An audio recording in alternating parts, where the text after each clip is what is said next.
সুপ্রভাত, আবার চলে এলাম সকলের সামনে আমাদের রান্নাঘরে।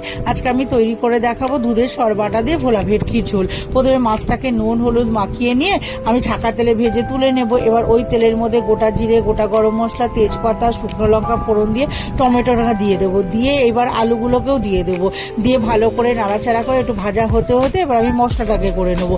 একটা বাটিতে জলের মধ্যে জিরের গুঁড়ো আর একটু কাশ্মীরি লঙ্কার গুঁড়ো, লাল লঙ্কার গুঁড়ো আর হলুদ গুঁড়ো দিয়ে জলের মধ্যে ভালো করে গুলে এবার আলু ভাজাটা হয়ে গেলে মশলাটাকে দিয়ে দেবো। দিয়ে পরিমাণ মতো নুন, স্বাদ মতো একটু চিনি দিয়ে ভালো করে মশলাটাকে কষিয়ে এবার পরিমাণ মতো জল দিয়ে এবার মাছগুলোকে দিয়ে ঢাকা দিয়ে রাখবো।